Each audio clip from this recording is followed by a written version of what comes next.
जन्माष्टमी के पहले दिन ब्रह्मचर्य का पालन करें और जिस दिन जन्माष्टमी हो उस दिन सुबह जल्दी उठकर स्नान करें, नवीन वस्त्र धारण करें, अगर नहीं है तो आप स्वच्छ वस्त्र भी धारण कर सकते हैं और फिर भगवान श्री कृष्ण के समक्ष जाकर नमस्कार करके संकल्प लें कि आप उनकी प्रसन्नता के लिए ये व्रत धारण कर रहे हैं। उस दिन बाल कृष्ण लाल को सुबह पंचामृत से स्नान कराएं, नवीन वस्त्र धारण कराएं, उन्हें मुकुट, माला, मुरली, मोरपिक्ष अवश्य धारण कराएं।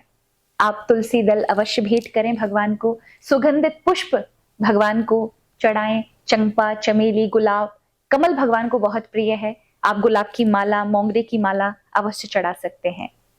उस दिन भगवान को मिठाइयों का, फल का, मेवा मिश्री का, मक्खन का प्रसाद अर्पित कर सकते हैं। उस दिन आपको भगवान के समक्ष गोपाल सहस्त्र नाम का पाठ करना चाहिए।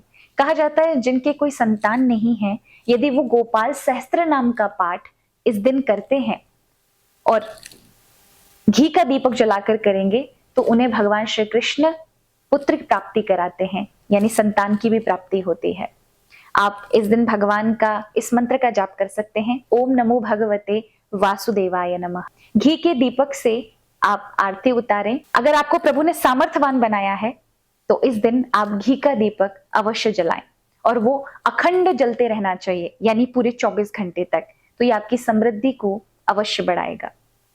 इस दिन आप अनाज का सेवन ना करें, फलाहार पर ही आपको इस व्रत को धारण करना चाहिए। अब आते हैं रात्रि के पूजन में हम क्या करें। 11:45 से आप अपनी सामग्री इत्यादि जो भगवान के पूजन के लिए आपने जुटाई हैं उनको एकत्रित करें।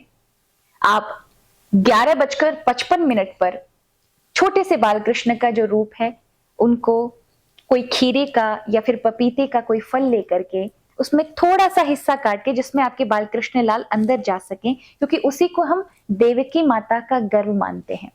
आप अपने लड्डू गोपाल को इसमें 5 मिनट के लिए यानी 11:55 पर आपको खीरे के अंदर या किसी फल के अंदर भगवान को विराजमान कर देना है। यानी ये भावना रखनी है कि देवकी माता के गर्भ में हमारे लाल जी विराजमान है।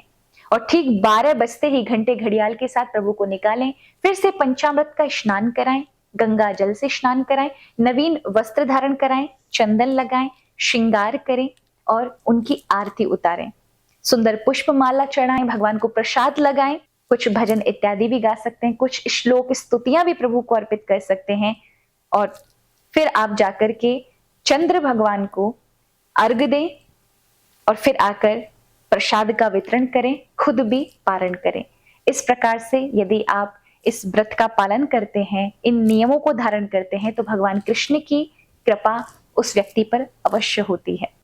तो जिसका जन्मदिन होता है हम उसके लिए कोई ना कोई उपहार तो उस दिन भेंट करते ही हैं और वो उपहार भी उसका प्रिय होना चाहिए, इस बात का हम विचार करते हैं। तो भगवान कृष्ण के लिए आपने क्या उपहार प्लान किया है या क्या योजना बनाई है कि भगवान कृष्ण को आप उपहार में क्या भेंट करेंगे। अगर देखा जाए तो सबसे बड़ा उपहार भगवान कृष्ण के लिए गौ माता है।